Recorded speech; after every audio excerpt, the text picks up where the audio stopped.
Um político italiano foi sequestrado em um evento que marcou a história do país, principalmente no que dizia respeito à luta contra o fascismo por lá. Giacomo Matteotti foi um político muito conhecido na Itália exatamente por tentar alertar sobre os perigos do fascismo. Mas ele acabou sendo vítima desse grupo antes mesmo que ele conseguisse terminar de passar a sua mensagem. Nesse episódio eu vou te contar tudo sobre a história de Giacomo Matteotti e vou te contar sobre a ascensão do fascismo na Itália, já que os dois estão super relacionados. E claro, eu também vou te contar sobre o sequestro do nosso personagem principal e o desfecho de toda essa história. E como de costume aqui no Passaporte pro Crime, no final desse episódio eu vou te contar o que você pode visitar na Itália para aprender mais sobre a vida do personagem principal de hoje. Antes de pular para esse episódio, sim, ele também foi pedido por uma ouvinte. A ouvinte da vez é a Natália Dias, então eu queria deixar aqui o meu enorme agradecimento, o meu beijo, a minha homenagem e falar que esse episódio é em homenagem a você, Natália. Eu espero que você goste. Sim, gente, a agenda está lotada de episódios pedidos por ouvintes e eu acho isso muito bacana. Eu deixo aqui meu agradecimento a todos vocês que comentam os episódios e pedem por episódios também. Se você quiser me mandar a sua sugestão, é só deixar um comentário ou no Spotify ou no YouTube ou me procurar no @AndressaIsfer no Instagram e me mandar uma mensagem por lá. Eu sempre tô de olho em tudo e vou anotando todos os pedidos de vocês em uma listinha maravilhosa que tá cada vez maior e eu fico muito feliz com isso. E só lembrando vocês que agora a gente tem um canal de transmissão no Instagram, no @AndressaIsfer de novo, esse é meu perfil por lá. Então, se você quiser trocar com a gente, fazer parte dessa comunidade, só me seguir lá no Instagram e entrar nesse canal que eu tô louca pra te conhecer e pra saber mais sobre você. E por último, mas não menos importante, considere apoiar o Passaporte pro Crime. Na descrição do episódio você encontra várias maneiras de fazer isso e o seu apoio ajuda muito. Eu sou Andressa Isfer e esse é o Passaporte pro Crime, um podcast que vai te trazer histórias de crimes, suspense e aquelas histórias meio macabras de várias partes do mundo. Alguns desses lugares eu conheci, outros eu espero conhecer em breve. Giacomo Matteotti nasceu na província de Rovigo, em Frata Polesine, em 22 de maio de 1885. Ele era filho de Girolamo Stefano Matteotti com Elisabetta Garzarolo e ele teve 7 irmãos. Dos seus irmãos, infelizmente, quase todos acabaram falecendo ainda jovens. Só 3 chegaram à vida adulta, mas também acabaram falecendo cedo. E, num geral, assim, a família do Giacomo, ela era muito conhecida na região em que eles viviam. Isso porque tanto seu avô quanto seu bisavô, eles tinham negócios bem grandes, assim, na cidade. No caso, eles trabalhavam ou comprando e vendendo cobre e ferro, ou comprando e alugando terras. E o seu pai, ele também seguiu a mesma linha, se tornando, assim, um proprietário rural muito renomado na região. A única diferença é que o seu pai, ele já tinha meio que um pezinho assim na política, chegando inclusive a se tornar vereador por partidos progressistas. E ainda sobre a sua infância, assim, o Giacomo, ele estudou em colégio e tal, de boa. E quando ele já se tornou um jovem adulto, vamos dizer assim, que ele teve que escolher entre seguir os mesmos passos, né, do seu avô, bisavô, tudo mais, ou trilhar o seu próprio caminho, digamos que ele optou pela segunda opção. No caso, então, Giacomo foi estudar Direito na Universidade de Bolonha, onde ele se formou em 1907 e logo depois ele já meteu os 2 pés na política. Assim, se eu sou justa, o contato dele com a política já começou bem antes disso, tá? Isso porque boatos dizem que aos 13 anos de idade, o Giacomo ele já participava do grupo jovem, assim, do Partido Socialista Italiano, e que ele já publicava alguns textos em uma publicação local ali que tinha um viés socialista. Mas é aquilo, né? Sendo verdade ou não, o ponto é que em 1907, depois que ele se forma, então, que é quando ele realmente vai com os 2 pés no peito da política. E assim, ao longo da sua carreira política, ele teve vários cargos. Eu não vou trazer todos, porque senão ia ficar um episódio enorme só de currículo desse cara, mas o que eu preciso que você guarde é que desde sempre ele lutava pelos direitos dos pequenos proprietários e trabalhadores rurais. E é óbvio que a elite agrária não gostava na dica de nada disso. E aí nisso o tempo foi passando, aquela coisa de sempre, e ele foi crescendo cada vez mais dentro do Partido Socialista Italiano, tá? Eu acho que eu não mencionei isso antes, mas tudo isso dentro do Partido Socialista Italiano. Foi crescendo, foi conseguindo, né, ganhar cada vez mais reconhecimento aqui e ali e tudo mais, até que a gente chega em 1914. E o que acontece em 1914, meu povo? Momento de silêncio pra você falar junto comigo. Agora vamos contar até 3 e a gente fala juntos. 1, 2, 3. Primeira Guerra Mundial. Muito bem, eu tenho certeza que você acertou. Tá. Na Primeira Guerra Mundial, digamos que o Giacomo, ele foi completamente contra a participação italiana na guerra, o que fez com que ele fosse visto por muitas pessoas como um antipatriótico. Acho que já deu pra perceber aqui que esse querido, ele sabia, ele tinha o dom de atrair inimigos a cada dia. Todo dia ele conseguia atingir um povinho ali pra tipo, ó lá, vamos ser inimigos? Vamos. Eu acho que esse era o talento nato dele. Mas brincadeiras à parte, gente, falando sério agora, ele de fato era contra guerras, porque na visão dele, as guerras nada mais eram do que conflitos entre burguesias às custas do proletariado. E aí, assim, digamos que ele fez bastante barulho com relação à guerra, sendo contrário à guerra, levantando todas essas suas causas, as suas crenças, né, falando sobre tudo isso. E nisso, então, ele foi levantando a sua bandeira, foi batendo de frente com relação a isso da guerra, até que em 1916 ele foi convocado, chamado, recrutado, que eu sempre erro essa palavra, para o serviço militar. Assim, eu preciso te dizer que há quem diga que essa convocação dele para o serviço militar nada mais foi do que uma movimentação política exatamente para tirar ele ali da região onde ele estava, que ele estava movimentando massas e que ele estava virando uma figura influente, para tipo assim, vai lá servir o exército e vai ficar bem caladinho assim, mas pra gente poder te observar de perto. E por que acreditam que foi essa movimentação política? Porque já nessa época ele era visto pelo governo como um perigoso, aqui entre aspas, né? Porque palavras deles, como um perigoso agitador socialista. Seja como for, se foi por questões políticas ou não, enfim, a questão é que ele foi enviado para a região ali, para os arredores de Messina, na Sicília, e ele ficou cumprindo lá, ele ficou confinado, né, ali cumprindo os serviços militares até 1919, quando ele volta então, e volta com os dois pés no peito mais ainda. Se ele estava com os dois pés no peito antes, agora ele até colocou uma mão junto, assim, ele voltou com mais sangue nos olhos. E logo de cara, então, ele é eleito deputado no Colégio de Ferrara, e ele vai crescendo bastante, assim, como político na Itália, principalmente por conta da sua postura mais combativa no parlamento. E, bom, tudo isso vai acontecendo até que a gente chega em 1921. Nesse fatídico ano, nosso personagem, ele coloca a outra mãozinha nos dois pés do peito, que ele já tinha colocado uma mão, ele coloca a outra mão. Só que dessa vez de um inimigo muito específico que estava acontecendo ali na Itália. O fascismo. Só para te contextualizar, o Partido Fascista, na verdade, começou como um grupo chamado Fasci Italiani di Combattimento, e claramente eu não sei falar italiano, em 1919, criado por Benito Mussolini. E nesse primeiro momento, assim, eu preciso te dizer que o grupo, ele era bastante confuso, porque ele tinha várias ideias em um lugar só. Então era um grupo com ideais nacionalistas, anticlericais, antiburguesia e antibolchevique. Mas mesmo abraçando tudo isso, de fato esse grupo já atraía uma boa galera. Galera essa, gente, que estava organizada nos chamados squadri e que já usava da violência para intimidar sindicatos, socialistas e camponeses. Lembrando aqui que a Itália, nessa época, ela estava completamente caótica, saindo assim da Primeira Guerra super desgastada, empobrecida e revoltada com os seus então aliados da Tríplice Entente, além de estar se inspirando também na Revolução Russa de 1917. Tá, eu posso ter ido muito rápido, assim, de tudo que estava acontecendo na Itália,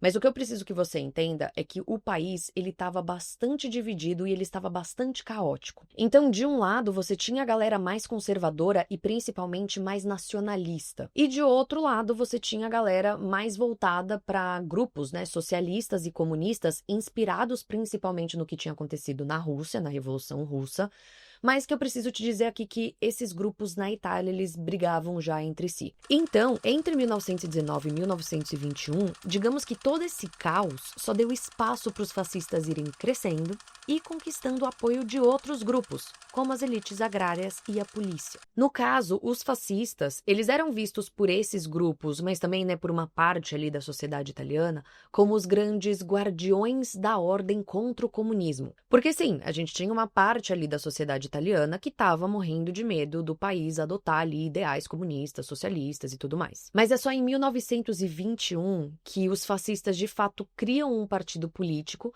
e que o Mussolini ele é eleito deputado ali junto de outros 34 membros desse agora partido. Mesmo ano que o nosso personagem principal, que adorava colecionar inimigos, né, ele também é eleito deputado, né, pelo Partido Socialista, mas ele decide publicar um documento em que ele denuncia a violência cometida pelas esquadras fascistas exatamente nas eleições de 1921. Assim, gente, em outras palavras, para resumir num tweet, a questão é: o fascismo estava ganhando cada vez mais voz e estava ganhando cada vez mais poder na Itália, e o nosso queridíssimo personagem principal, no caso, era a principal voz de oposição ao fascismo no parlamento italiano. Bem tranquilinho. E, na verdade, eu vou um pouquinho mais além. Passei do tweet já, mas é porque, assim, esse documento que ele publicou, no caso, foi, tipo assim, o primeiro documento já publicado que reuniu provas contra o fascismo na Itália. Então, assim, gente, eu acho que fica óbvio, mas mesmo sendo óbvio, a gente sempre diz,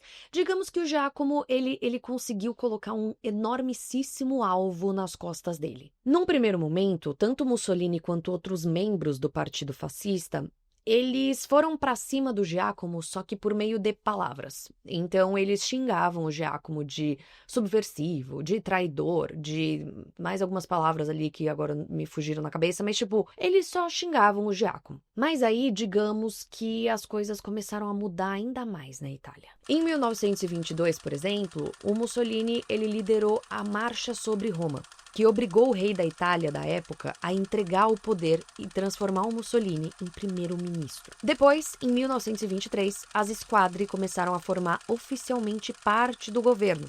E em 1924 ocorreram novas eleições parlamentares, em que os fascistas eles intimidaram e ameaçaram opositores, além de fraudar o resultado e ganhar muito mais poder. E nisso tudo, o nosso personagem principal seguia extremamente ativo, no caso, denunciando a ilegalidade da Marcha sobre Roma em 1922, falando várias sobre o Partido Fascista em 1923 e acusando explicitamente o Mussolini e os fascistas de fraude eleitoral e violência sistemática em 30 de maio de 1924. E então a gente chega no dia 10 de junho desse mesmo ano. Nesse dia em questão, o Giacomo ele saiu da sua casa em Roma para ir até o parlamento, como ele costumava fazer, afinal de contas ele trabalhava lá, não é mesmo?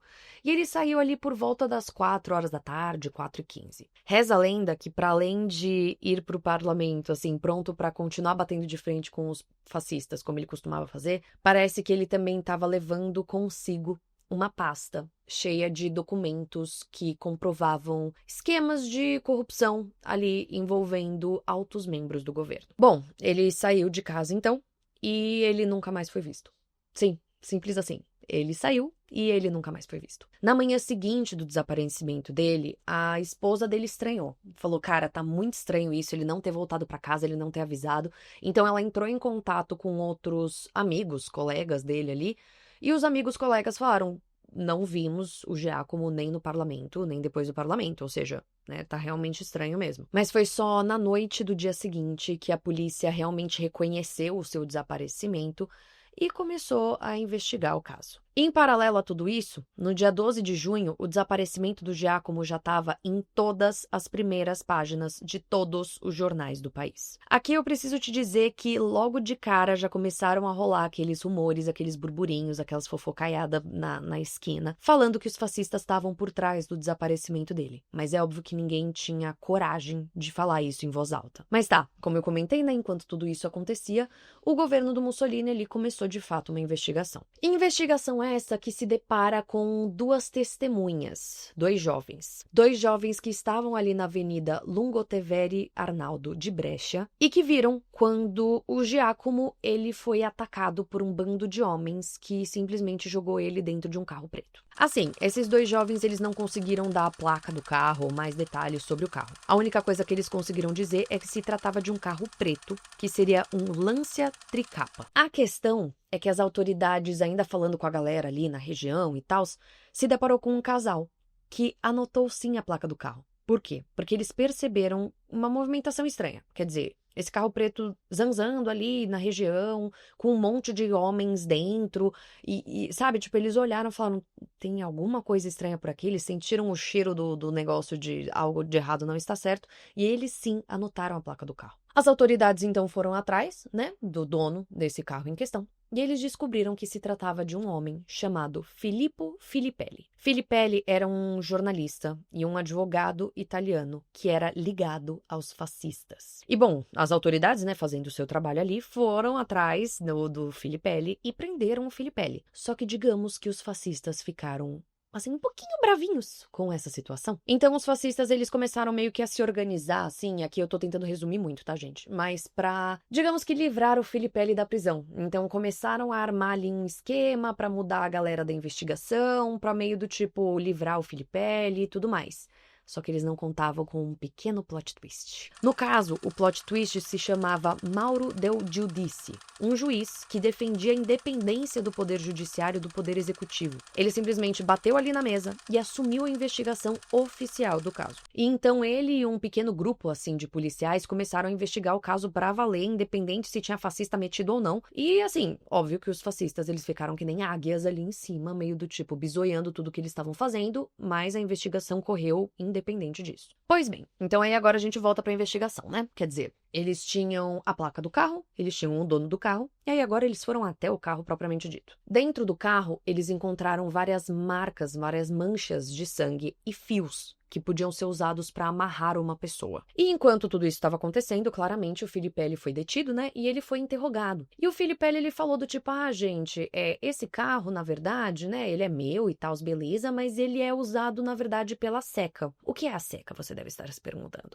Pois bem, a SECA, no caso, era uma milícia fascista secreta ligada ao Ministério do Interior. O que, em outras palavras aqui, faz com que seja também, né, ligada ao Mussolini.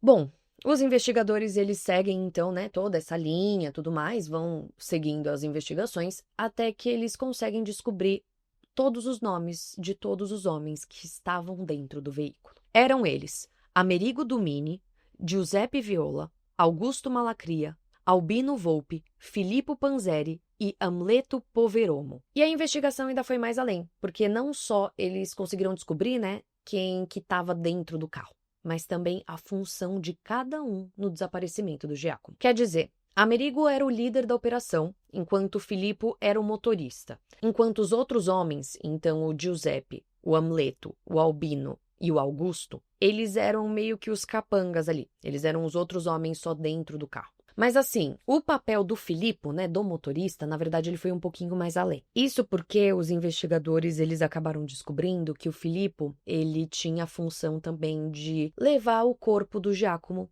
e para o lugar onde ele seria enterrado e enterrar o corpo dele ali. Então sim, o Giacomo estava morto. Há quem diga que foi o próprio Filippo que confessou tudo para os investigadores e que inclusive levou os investigadores até o local onde o corpo do Giacomo foi encontrado. Mas há quem diga que, na verdade, todos os investigados acabaram soltando uma informação aqui, outra ali, e que os investigadores acabaram meio que juntando as pecinhas do quebra-cabeça. E uma terceira versão, na verdade, fala que um homem, um cidadão comum, estava caminhando ali por uma região XYZ, que eu já vou comentar, e acabou se deparando com uma jaqueta destruída, que estava sem uma manga, e avisou a polícia, e aí a polícia foi até lá, e quando pegou essa jaqueta, concluiu que era do Matteotti, né, era do nosso personagem principal, e então investigou ali e tudo mais, e encontrou o corpo. Então sim, independente de qual versão for a correta, o fato é que no dia 16 de agosto de 1924, o corpo de Giacomo Matteotti é encontrado. Ele estava enterrado em uma cova rasa nos bosques de Riano, a 23 quilômetros de Roma. O seu corpo ele tinha claros sinais assim de espancamento,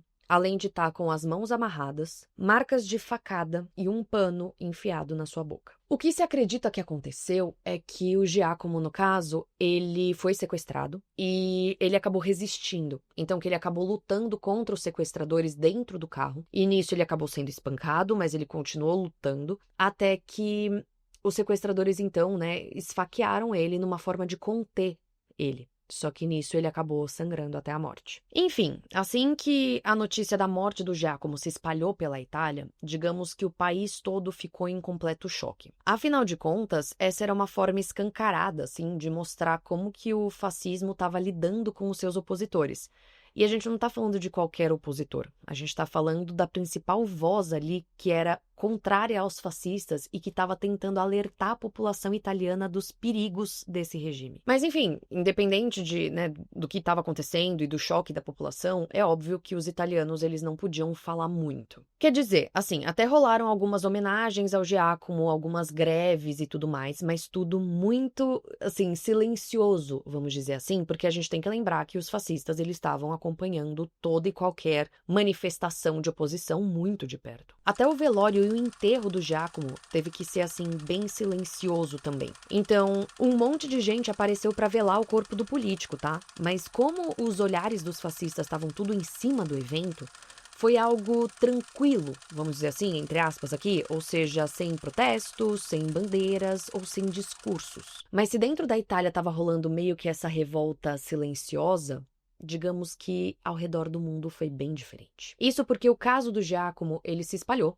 para o mundo inteiro. E digamos que a imprensa internacional fez bastante barulho. Jornais, então, principalmente da França, do Reino Unido e dos Estados Unidos, começaram a publicar uma série de reportagens, sobre o Matteotti, mas começaram a questionar o governo italiano sobre a investigação e o julgamento desse caso, Eles começaram a exigir do governo italiano um julgamento e uma investigação transparentes, mas também começaram a questionar e exigir do governo italiano que o governo italiano garantisse a segurança dos seus políticos. E nisso, meu povo, digamos que o Mussolini, ele precisou ceder.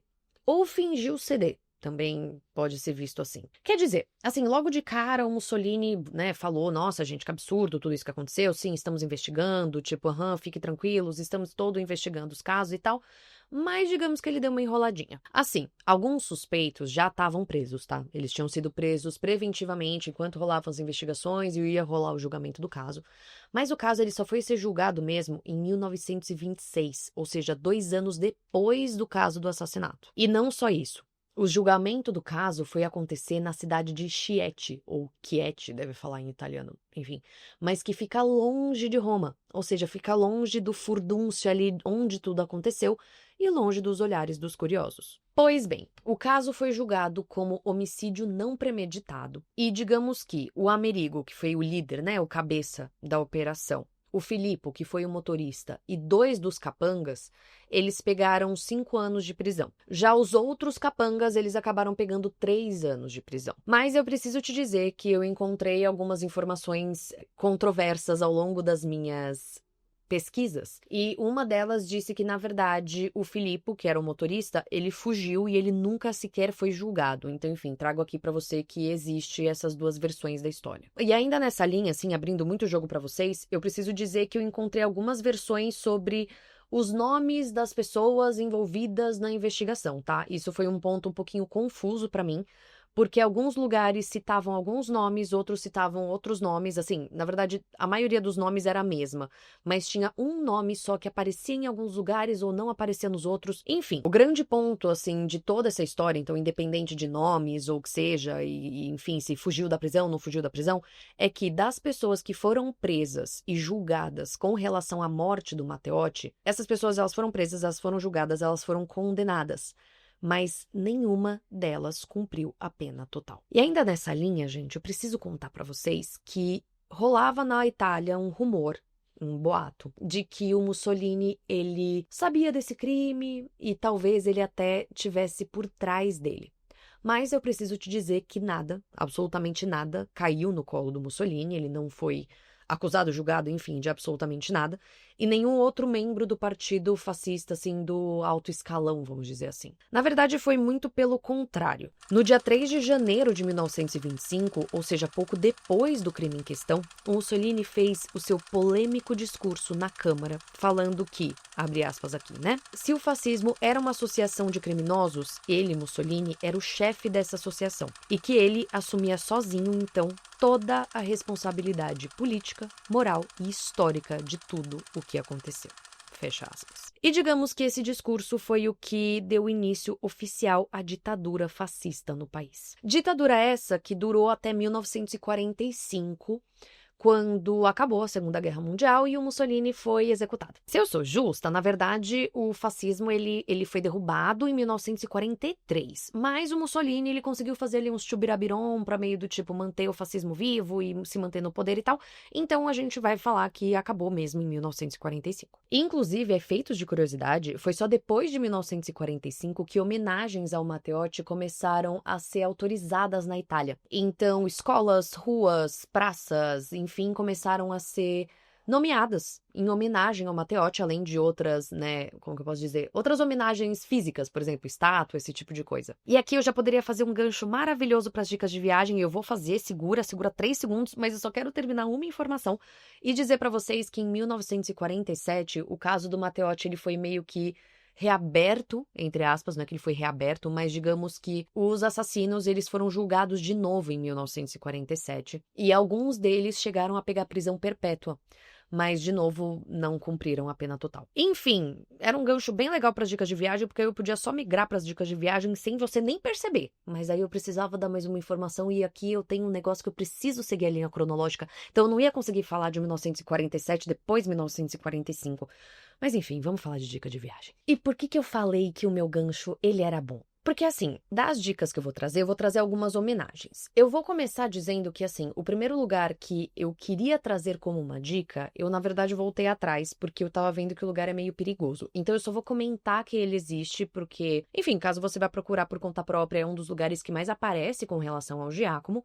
Vou falar as minhas observações, as minhas considerações, e aí cabe a você, sua conta e risco, se você quiser ir lá visitar ou não, e explico tudo. No caso, eu tô falando aqui de uma estátua que foi erguida em homenagem ao Giacomo, na Avenida Lungotevere Arnaldo de Brescia, perto da ponte que também foi nomeada em homenagem a ele. Essa estátua, né, ela é uma obra abstrata, feita na verdade em homenagem aos 50 anos da sua morte, e que tem, além da obra em si, algumas placas com seu nome, a sua data de nascimento e tudo mais. Tá, e quais são as minhas considerações? Quando eu tava pesquisando sobre as homenagens que tinham ao Giacomo e tudo mais, me apareceu bastante essa estátua, mas muitas pessoas falaram que esse lugar em questão, ele é um pouquinho treta. Tipo, não é um lugar muito movimentado, não é um lugar muito frequentado e parece que essa região, ela é conhecida por roubos de carros. Então, as pessoas que visitaram a estátua do Matteotti recomendaram, de repente, assim, quem sabe, você não ir de carro. Então, é aquela coisa. Eu trago a dica pra vocês, na verdade,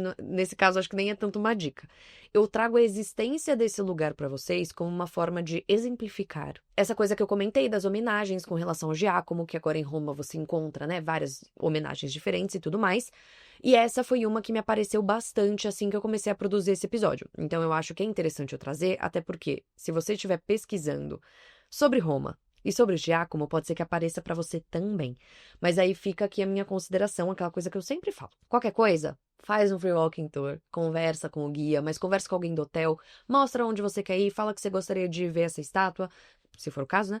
E aí pergunta se é de boa ir lá mesmo, e a melhor forma de ir, melhor horário de ir, aquelas coisas todas. E ainda nessa linha das homenagens, um lugar bacana de se visitar é o Palazzo di Montecitorio, também em Roma, que no caso é a Câmara dos Deputados. Lá foi criado em 2004 uma placa em homenagem ao Giacomo, mas agora existe também uma exposição em homenagem a ele, que foi inaugurada em agosto de 2024, em homenagem ao centenário da morte dele. Essa exposição, no caso, fica no corredor dos bustos ali do Montecitorio, e ela foi incluída no itinerário oficial das visitas abertas. Tá, acabei falando um pouquinho grego nesse finalzinho, mas basicamente tem alguns dias, né, que a Câmara dos Deputados abre para visitas guiadas, e exatamente essa exposição ela foi colocada no meio desse itinerário que as pessoas ali, né, te levam para conhecer a Câmara. E como você faz para participar e para visitar esse lugar, meus amores? Você deve estar se perguntando. Pois bem, a questão é, você precisa de ingresso, mas calma, ingresso que eu digo, assim, você precisa reservar o seu espaço ali, mas elas são gratuitas. Eu acho que eu já tinha falado que elas eram gratuitas. Se eu falei antes, relevem. Quer dizer, ou não, né? Reforça que ela é gratuita. No caso, então, se você tiver interesse de fazer essa visita, você precisa entrar no site do Palazzo di Montecitorio, e eu vou deixar nome, link, etc. na descrição do episódio. E você precisa seguir ali o passo a passo, é relativamente intuitivo. Eu sempre traduzo o site para português, né? Porque eu não falo italiano. Mas é bem intuitivo, assim, e você vai seguindo passo a passo pra reservar os seus ingressos na data que eles abrirem. Assim, gente, eu confesso que pelo que eu vi, parece que é bem concorrido. Então, se é algo que te interessa, eu diria que assim, a partir do momento que você descobrir que você vai estar em Roma em determinado período de tempo, eu te recomendaria ir entrando lá no site, dia sim, dia não, ou dia sim e dia também, e vendo as datas que eles forem abrindo e, se for o caso, já reservar o seu dia, o seu horário, porque é bem concorridinho. Mas, de qualquer forma, eu achei uma dica muito interessante de trazer pra vocês, porque, assim, não só você consegue visitar a Câmara dos Deputados sendo levado por um guia que vai te contar toda a história, assim, do lugar e da política italiana, suponho eu, né? Mas assim, vai entrar mais a fundo nessa parte da política italiana que pode ser super interessante. Mas você pode perguntar sobre o Matteotti caso o nome Matteotti não venha à tona. E aí eu acho que pode ser super interessante e você pode se aprofundar bastante no caso que eu trouxe aqui. Aí, sobre essa exposição que eu comentei que tá rolando lá, né? Pelo que eu vi, ela junta uma série de coisas. Ela junta algumas cartas que ele escrevia para sua esposa, junta também recortes de livros que ele usava para se inspirar para os seus discursos e junta também algumas imagens da época. Parece que também tem uma parte mais interativa, assim, com um videozinho e tal, contando sobre a sua história. E parece que nessa parte interativa, inclusive, tem trechos do seu polemicíssimo discurso do dia 30 de maio, que foi o discurso que acabou culminando ali no seu sequestro e tudo mais. E por último, mas de longe não menos importante para fechar aqui as dicas de viagem com chave de ouro, eu preciso falar da Casa Museu Giacomo Matteotti. Que no caso, gente, fica em Frata Polesine, tá? Não fica em Roma. Fica, na verdade, umas 4 horas mais ou menos de Roma, mas pro norte, assim. Na real, fica mais perto de Florença, tá? Assim, se você nunca foi pra Itália, é que aqui eu vou ter que mencionar de novo aquela minha tia que eu já falei que morou na Itália. Ela morou em Florença, e aí eu fui visitar ela em Florença. E Florença foi, assim, o meu lugar predileto, gente. Eu fiquei apaixonada por Florença. Tudo isso para dizer que essa cidade fica mais perto de Florença, então se você não foi pra Itália, você pode ir pra Florença também. E aí, qualquer coisa, você visita essa cidade aí, porque, gente, Florença é tão bonito. Não que Roma não seja legal, tá? Mas é que assim, Florença, eu amei Florença. Mas tá, foco no que interessa. Essa casa, esse museu, né, agora um museu, na verdade é a casa onde o Giacomo morou por muitos e muitos anos, e é a casa para onde a sua família se mudou depois que ele foi assassinado. Com o passar do tempo, a casa ela acabou sendo assim realmente um espaço para lembrar, né, para manter viva a memória do Giacomo, e hoje ela é um museu que conta exatamente em detalhes toda a sua vida e toda a sua trajetória. Pelo que eu vi, gente, esse é um museu que tem uma parte mais interativa, assim, com vídeo e tudo mais, mas também tem os cômodos da casa propriamente dita para te mostrar como o Giacomo e a sua família viviam. E assim como a dica anterior, essa daqui você também precisa de ingresso e dessa vez não é gratuito, tá? Mas o ingresso te dá acesso a uma visita guiada de 1 hora que pode ser em italiano ou em inglês. E, gente, pelo que eu vi, o museu só abre de final de semana. Não, quando eu tava pesquisando as dicas de viagem pra esse episódio, era tipo, o olho brilhava, mas aí tinha alguma coisa negativa. O olho brilhou de novo, mas aí tinha alguma coisa negativa. O olho brilhou de novo e aí tinha uma coisa negativa. Assim, negativa em partes, quer dizer, o fato de só abrir aos finais de semana limita muito quando você pode visitar, né? Então você tem que estar na cidade ao longo do final de semana. Mas de qualquer forma, gente, eu trago as dicas porque são dicas interessantes e aí vai que você mora na Itália, mora perto dessa cidade, e aí você pode fazer lá um bate-volta no final de semana. Então a gente tem que trazer, né, de qualquer forma. E com isso, meus amores, encerro o episódio de hoje. Espero que vocês tenham gostado das dicas de viagem, tá? Eu, de fato, achei lugares muito interessantes pra se visitar. Tem esses pequenos empecilhos, mas eu acho que vale a pena, né, sempre trazer aqui. Às vezes, né, você que tá lá consegue visitar e, enfim, já tô repetitiva. Então, deixa eu encerrar o episódio de hoje, propriamente dito. Primeiro, eu queria deixar mais uma vez aqui o meu agradecimento à Natália. Natália, espero que você tenha gostado desse episódio. Espero que eu tenha cumprido com as expectativas sobre Giacomo Matteotti. E fica aqui o meu enorme beijo, meu enorme agradecimento por você ter, né, me mandado essa ideia, eu adorei. E aí, aqueles recadinhos que eu costumo dar, primeiro deles, faça parte do canal de transmissão, gente. Eu quero muito trocar ideia com vocês e entender o que vocês estão pensando, o que vocês gostariam de ver aqui no podcast. Vocês já me falam muito nos comentários e continue falando muito nos comentários, assim, todo episódio eu adoro, que aí tem episódio do Brasil, eu falo, vocês gostaram? Aí, chuva de comentários falando, sim, o que foi ótimo, eu fiquei muito feliz. Aí tem minissérie, vocês gostaram? Vocês também também comentam que sim. Mas o canal de transmissão acaba sendo um lugar que a troca acontece, assim, mais ao vivo, entendeu? Então é legal pra gente conseguir conversar propriamente dito. Então faça parte do canal de transmissão, vamos trocar uma ideia, deixa eu te conhecer melhor e saber o que você gostaria de ver aqui no podcast. Como eu comentei em vários episódios já, eu tô com essas ideias pra episódios extras e coisas extras. Ih, até só tem um spoiler aqui, enfim. Quem notou, notou. Quem ficou até aqui, comenta o quê? Qual vai ser o emoji que pegou o spoiler? Ai, gente, eu preciso ser mais criativa com isso. Tem um emoji de spoiler? Nem sei se tem um emoji de spoiler. Comenta um emoji de aquela explosãozinha, sabe? Que parece um foguinho. Assim, tem um foguinho, mas tem explosãozinha. Comenta a explosãozinha se você pegou. Mas enfim, eu estou pensando em coisas extras, conteúdos extras para apoiadores. E aí, por meio do canal de transmissão, a gente consegue conversar e eu consigo saber o que interessa pra vocês, pra trazer também coisas bacanas. Claro que não só para apoiadores, né? Pra todo mundo. Mas eu consigo pensar em coisas a mais que eu posso trazer pra deixar esse podcast cada vez melhor. Afinal de contas, já falei isso antes e repito, eu só tô aqui por conta de vocês, eu faço tudo isso pra vocês, então assim, a minha ideia é agradar vocês, né? Então, trocar essa ideia com vocês vai me ajudar muito a saber pra qual caminho seguir, vamos dizer assim. E pra terminar, por favor, considere apoiar a gente, tá? Esse projeto, assim, sou apenas eu e meu editor e eu. E como eu comentei, eu tô cheia dos planos, eu quero muito crescer, eu quero muito trazer conteúdos cada vez melhores, eu quero muito contratar mais gente pra ajudar a expandir, quem sabe conseguir aumentar o número de episódios que eu lanço por semana, sabe? Tipo, conseguir aumentar ele mesmo, crescer pra valer. E aí, pra isso, eu preciso da sua ajuda. Então, os links com formas diferentes que você pode apoiar estão na descrição do episódio. E eu acho que é isso, gente. Não esquece de seguir no Spotify, se inscrever no canal no YouTube, não esquece de comentar o que vocês estão achando e dei porrada no microfone de novo, mas meu editor tá muito craque em tirar as porradas que eu tô dando no microfone. E aí também tem a versão em vídeo que você pode me ver ao vivo dando porrada. Quer dizer, ao vivo não, porque é gravado, né? Mas você pode me ver dando porrada no microfone. Então, caso você só esteja escutando e fale, gente, que porrada ela não deu, no vídeo você me vê dando a porrada. Então, se você quiser ver a versão em vídeo, tem no Spotify e no YouTube, tá bom? E é isso, gente. Me enrolei inteira. Um beijo. Vamos finalizar esse episódio.